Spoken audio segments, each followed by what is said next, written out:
एक महिला अपनी सास को लेकर हॉस्पिटल जाती है डॉक्टर को दिखाने के लिए, लेकिन उसने जो नंबर लगवाया हुआ था वो नंबर देर से लगता है, इसलिए नंबर शाम तक आता है। सास और बहू अपने इंतजार के लिए बहुत देर तक बैठी रहती हैं और ये ऐसा पहली बार नहीं था। जब जब वो बहू जाया करती थी अपनी सास को लेकर, तब तब उसे इंतजार करना पड़ता था, काफी देर हो जाया करती थी। हॉस्पिटल के अंदर काम करने वाले एक कंपाउंडर की नजर उस महिला पर पड़ जाती है। जब अगली बार वो महिला आती है तो उसका नंबर वो खुद ही अपनी तरफ से ऐड कर देता है, इसलिए इस बार उसको इंतजार नहीं करना पड़ा। और जैसे ही महिला का नंबर जल्दी आता है तो बड़ी आश्चर्यचकित थी कि इससे पहले तो कभी नहीं हुआ, आखिरकार ये होता कैसा है। तभी कंपाउंडर आता है और आने के बाद कहता है कि आपका जो नंबर इस बार जल्दी लगा है वो मेरी वजह से लगा है। मैंने देखा कि आपको और आपकी सास को काफी दिक्कत हो जाती है, परेशानी हो जाती है, यही सोचकर मैंने आपकी मदद कर दी। अब ये पहली बार था, लेकिन जब जब वो महिला अपनी सास को लेकर आया करती थी तब तब वो कंपाउंडर उसका नंबर अब पहले ही लगवा दिया करता था और दोनों की बातचीत का सिलसिला शुरू हो जाता है। दोस्ती हो जाती है, दोस्ती कुछ गहरी हो जाती है। इसी बीच में वो महिला एक ऑफर देती है। वो कहती है कि जो उसका पति है वो प्राइवेट कंपनी में नौकरी करता है, लेकिन रात को देर से आता है। अगर तुम चाहो तो मेरे घर पर आ सकते हो। मेरी सास बीमार रहती है, वो एक कमरे में रहती है और मैं दूसरे कमरे में बिल्कुल अकेली रहती हूँ। अगर तुम्हें अच्छा लगे तो आ सकते हो। उसको अपने घर का एड्रेस दिया जाता है, जानकारी दी जाती है और समय दिया जाता है, तारीख दी जाती है। अब वो कंपाउंडर बताए हुए पते पर, बताई हुई जगह पर, बताए हुए समय पर पहुंच जाता है। वहां जाने के बाद उस महिला से मुलाकात करता है और मुलाकात के दौरान वो दोनों इतने नजदीक पहुंच जाते हैं जैसे पति और पत्नी नजदीक पहुंच जाते हैं। लेकिन उनकी आवाजें कुछ बाहर तक पहुंच रही थी। तभी सास ने आवाजें सुनी कि घर के अंदर इस पत्नी के अलावा, यानी कि उसकी बेटी की बहू के अलावा शायद कोई और भी है। वो आकर जब देखती है झांक कर, तो वो महिला उस कंपाउंडर के साथ जब होती है तो सास को गुस्सा आ जाता है और यहीं से एक भयानक कत्ल होता है। एक नहीं, उसके बाद फिर एक और कत्ल होता है। दो कत्ल के बाद ये मामला फिर कोर्ट पहुंचता है और कोर्ट में जज को ये कहने के लिए मजबूर होना पड़ता है कि इस व्यक्ति को तब तक फांसी के फंदे पर लटका के रखा जाए जब तक कि इसके प्राण ना निकल जाएं। आज की इस कहानी को सुनने के बाद आप लोग भी सोचने पर मजबूर हो जाएंगे, आप भी सिहर जाएंगे कि इस दुनिया में कैसे कैसे प्रवृत्ति के इंसान रहते हैं। आदाब, नमस्कार, सत श्री अकाल। मैं उस्मान सैफी। आज की जो सच्ची घटना मैं आपको सुनाने जा रहा हूं, ये सच्ची घटना है गुजरात प्रदेश के जिला अहमदाबाद का। एक थाना लगता है ओढ़व, जो कि अहमदाबाद से लगभग 12 किलोमीटर के आसपास है। बात कर रहा हूं 3 जून 2017 की रात लगभग 8 बजे के आसपास का वक्त हो रहा था। 33 या 34 साल का एक युवक, जो कि दुबला पतला है, वो अचानक ही अपने घर के बाहर खड़ा हुआ है। मकान नंबर है D147। उसके कंधे पर एक थैला लटका हुआ है और थैले में कुछ सामान रखा हुआ था। वो पहले खड़ा होता है D147 के बाहर, कुछ इंतजार करते हुए उसकी बेल दबाता है। जैसे ही बेल दबती है, लेकिन पहली बेल पर कोई रेस्पॉन्स नहीं आता, कोई आवाज नहीं आती। उसके बाद फिर दोबारा से वो बेल दबाता है और जैसे ही बेल दबती है उसके बाद भी कोई रेस्पॉन्स नहीं आ रहा था। उसने फिर थोड़ा सा इंतजार किया और तीसरी बार फिर से बेल दबा देता है। जब तीसरी बार बेल दबाता है तब उधर से आवाज आ रही थी कि रुको, मैं खाना बना रही हूं, आज लगता है कि तुम थोड़ा जल्दी आ गए हो। बस इतना कहना था। दरवाजा जैसी खुलता है, वो बुजुर्ग महिला थी। बुजुर्ग महिला ने, जिसका नाम होता है कंचन मोदी, कंचन मोदी, जिसकी उम्र लगभग 55 साल के आसपास होती है, दरवाजा खोलती है। सामने एक अनजान शख्स खड़ा हुआ था, उसके कंधे पर एक थैला लटका हुआ है। उसको देखने के बाद वो पूछती है कि तुम यहाँ क्या कर रहे हो, तुम कौन हो। इस तरह की जब बातें की जाती है तो वो अंदर जाता है। इससे पहले कि वो महिला चीखती चिल्लाती कुछ करती, वो अपने थैले में से कुल्हाड़ी निकालता है। कुल्हाड़ी को लोहे की तरफ से पकड़ता है और उसके पास जो डंडा लगा हुआ था लकड़ी का, उस डंडे को पूरी ताकत के साथ उस महिला के सर में मार देता है। जैसे ही उस महिला के सर में लगता है, महिला बेहोश होकर जमीन पर गिर जाती है। उसके बाद उस लड़के ने तत्काल प्रभाव से दरवाजे को बंद करता है, खिड़कियां बंद करता है, पर्दे गिराता है और पर्दे गिराने के बाद फिर वो बहुत ज्यादा गुस्से में आ जाता है। पहली बार तो उसने लोहे की तरफ से पकड़ा था, लेकिन अब की बार उसने लकड़ी की तरफ से पकड़ता है और एक के बाद एक कई बार उस बूढ़ी महिला के सर पर कर देता है और वो महिला खूनम खान हो जाती है। उसके जो सर था, उस सर के कई हिस्से हो जाते हैं। उसके बाद उसने उस महिला की उस लाश को टांगों की तरफ से पकड़ता है, खींचते हुए रसोई की तरफ लेके जाता है। रसोई में झांक कर देखता है तो कुछ सामान बन रहा था। उसने जो जो बर्तन था, उस बर्तन को देखा तो उसमें दाल उबल रही थी। उसने उस जलते हुए चूल्हे को बंद कर दिया और आराम से इत्मीनान से बैठ जाता है और बैठते हुए कई तरह की गालियां देता है, अजीब तरह की बातें करने लगता है। लेकिन उसके बाद फिर से उसे होश आता है। उसके बाद उसने फिर उस महिला को जब रसोई की तरफ लेके जा रहा था, तब उसने अपनी उसी थैले के अंदर से एक चाकू निकालता है और उस महिला के गले पर रेतना शुरू कर देता है। तब तक रेतता है जब तक क्या बिल्कुल वो अलग होने की स्थिति में नहीं पहुंच जाता। अब इसके बाद वो वहां से उठता है, उस उठने के बाद तार पर देखता है तो एक साड़ी सूख रही थी, साड़ी को उसे लेके आता है। उसे लाने के बाद आराम से जमीन पर बिछाता है। बिछाने के बाद उस महिला को उसकी गठरी बनाने की कोशिश कर रहा था, लेकिन गठरी बन ही नहीं पा रही थी। तो आखिरकार करे तो क्या करे। इसके बाद वो अपने फिर से जो एक थैला था कपड़े का, उस थैले में से उसे गणासा निकालता है। और गणासा निकालने के बाद उस महिला के हाथ के टुकड़े करता है, पैर के टुकड़े करता है। जब शरीर के हिस्से थोड़े छोटे हो जाते हैं तब उस महिला के हिस्सों को वो उस साड़ी के ऊपर रखता है, और ऊपर रखने के बाद उन्हें फिर एक साथ मिलाकर एक गठरी बना देता है। और जैसे ही महिला की गठरी बन जाती है, किचन के अंदर जो सीमेंट की स्लेब थी उस स्लेब के नीचे उस गठरी को आराम से समेट कर रख देता है। लेकिन तब तक उस किचन के अंदर चारों तरफ ब्लड फैला हुआ था। दरवाजे पर जहां उस महिला के सर में डंडा मारा था, वहीं पास में कई बार कुल्हाड़ी भी मारी थी, इसकी वजह से भी वहां पर चारों तरफ ब्लड फैला हुआ था। इसके बाद उसने उस ब्लड को साफ कर रहा था। किचन में जाता है, फिर किचन में साफ सफाई करता है। उसकी नजर पड़ती है दीवार पर, दीवार पर भी चारों तरफ ब्लड फैला हुआ है। आखिरकार उस ब्लड को भी साफ सफाई उसकी कर देता है। अब उसे लगता है कि वो पूरी तरह से साफ सफाई करके हट चुका है, सब कुछ ठीक हो चुका है, ओके हो चुका है। और इसी बीच में एक बार फिर से घंटी बज जाती है। जैसे ही घंटी बजती है तो वो एकदम सपगा जाता है, सोचने पर मजबूर हो जाता है कि अब रात के 10 बज चुके हैं, अब 10 बजे कौन आया होगा। तुरंत ही उसने अपने आप को संभालने की कोशिश की, हाथ वाथ अपने साफ किए, और साफ करने के बाद दूसरी घंटी बजती है, तीसरी घंटी बजती है।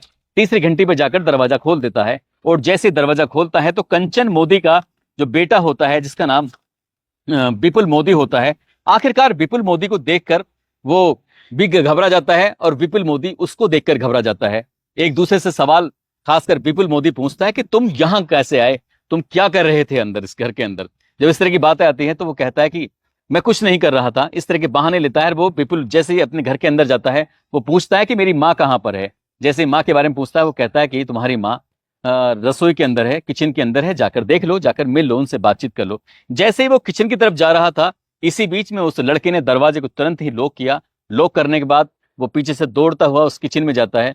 जब किचन में जा रहा था तो रास्ते में ब्लड फैला हुआ था जो उसके पैर से लग चुका था, और किचन के अंदर भी उस गठरी से काफी ब्लड बह चुका था। अब ऐसी स्थिति में विपुल कुछ कह पाता, शोर मचाता, कुछ करने की कोशिश करता, लेकिन इससे पहले ही उसके सर पर एक के बाद एक लगातार कई कुल्हाड़ियों से जब वार कर दिए जाते हैं, तो उसके बाद उसको चीखने का, उसको चिल्लाने का, उसको शोर मचाने का कोई मौका नहीं मिलता। विपुल यहां दम तोड़ देता है। लेकिन जो कातिल होता है, अभी उसका जो दिल था, उसका दिमाग था, उसके शरीर था, वो ठंडा नहीं हुआ था। इसके बाद फिर से वो अपने सामान को लेके लग जाता है, कभी चाकू से, तो कभी गणासे से, तो कभी कुल्हाड़ी से। अब विपुल के भी वो शरीर के अलग अलग कई हिस्से कर देता है।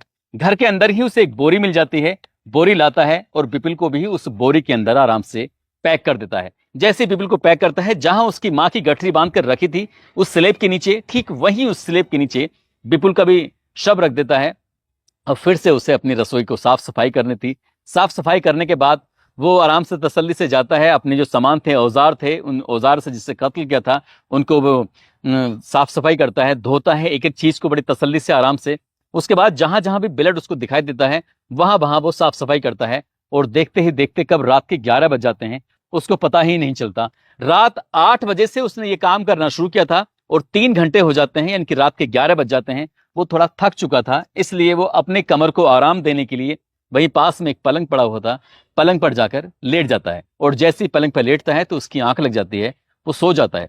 उसे जब सुबह के लगभग 4:30 बजे के आसपास का वक्त हो रहा था, एकदम से हड़बड़ाते हुए उसकी आंख खुलती है कि सुबह के 4:30 बज चुके हैं। यानी कि वो घटना शुरू होती है 3 जून 2017 की रात को। अब घटनाक्रम जो आगे समय बढ़ चुका था, वो 4 जून 2017 की सुबह लगभग 4:30 बजे के आसपास का वक्त हो रहा था।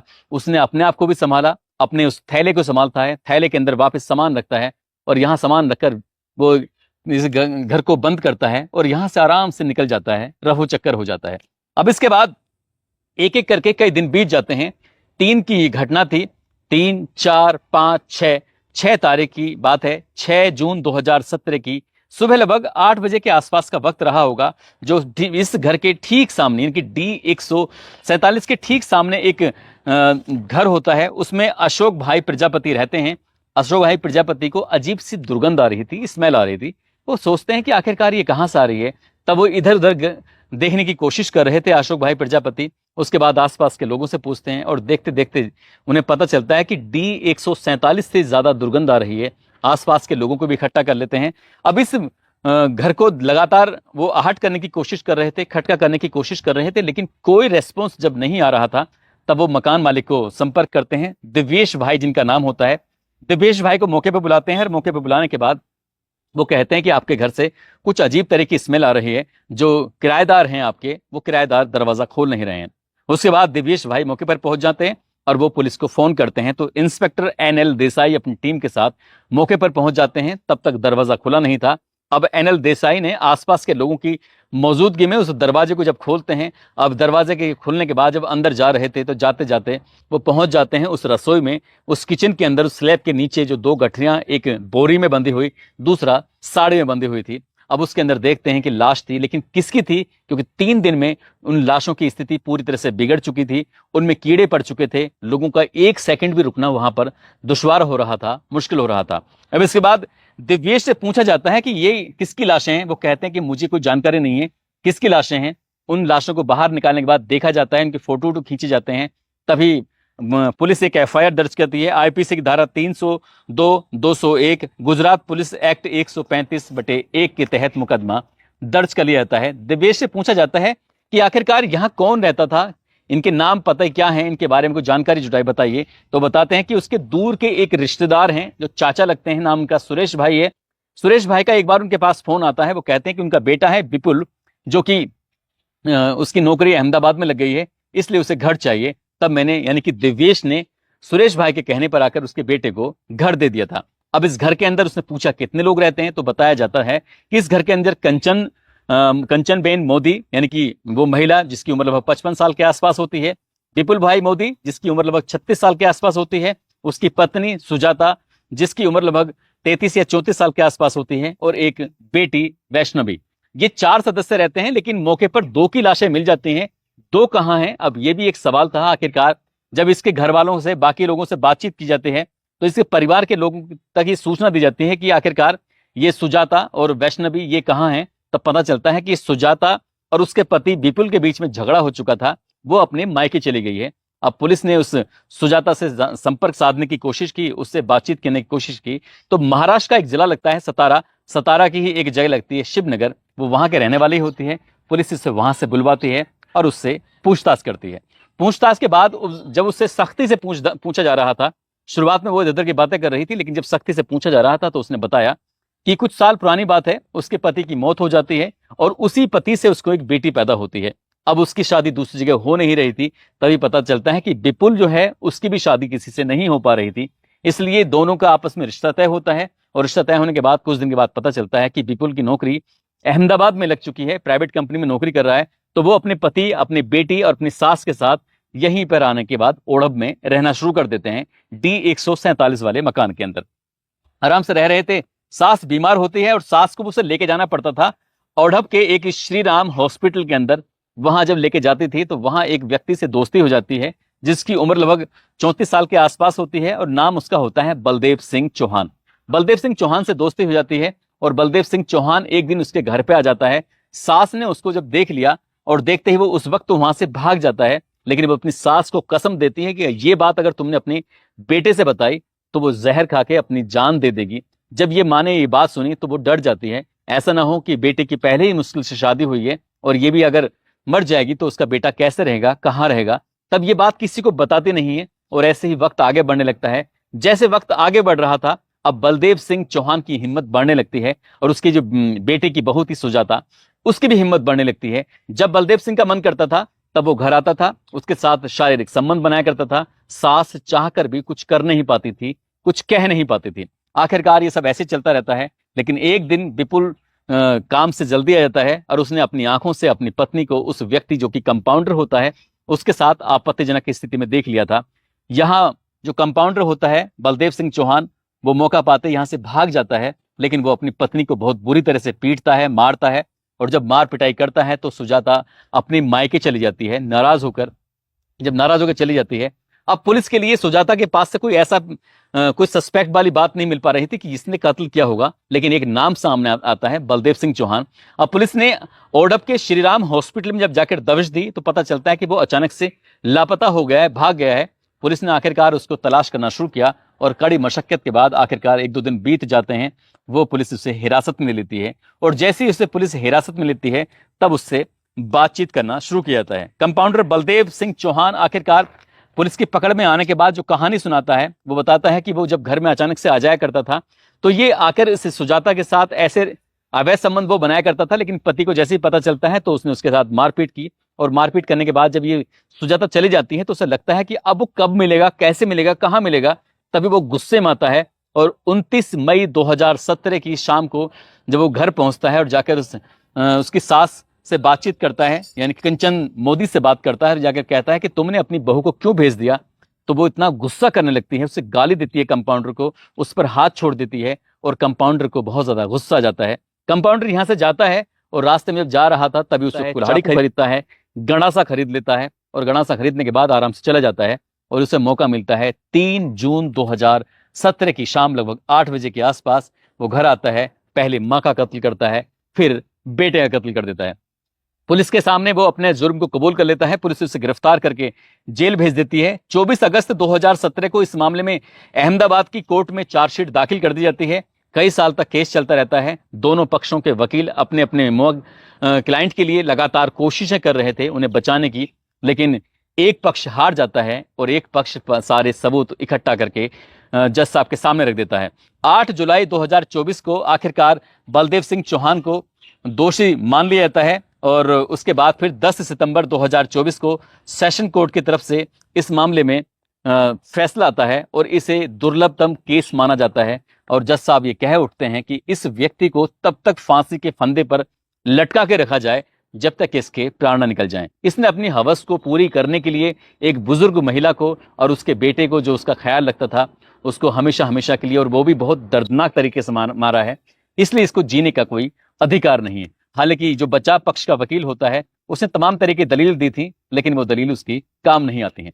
दोस्तों, इस पूरे घटनाक्रम को सुनाने का उद्देश्य किसी को परेशान करना नहीं है, किसी का दिल दुखाना नहीं है, बल्कि आपको जागरूक करना है, आपको सचेत करना है, आपको बताना है कि इस तरह से कोई भी जो अनचाहे रिश्ते बन जाया करते हैं, जैसे इस सुजाता का इस बलदेव सिंह चौहान के साथ ऐसा रिश्ता बना था और उस रिश्ते में उसने कहीं ना कहीं अपना अधिकार मान लिया था। वो जब चाहता था तब उसके पास आता था और ये सास उसको बर्दाश्त नहीं करती थी। उसका बेटा ने जब उसे पता चलता है तो बेटा बिल्कुल ही बर्दाश्त नहीं करता और उसके साथ फिर मार पिटाई जैसी नौबत आ जाती है और उसके बाद एक के बाद एक 2 कत्ल हो जाते हैं, वो भी बहुत भयानक रूप में। दोस्तों, आप सब लोग अपना ख्याल रखें, सुरक्षित रहें। जय हिंद, जय भारत।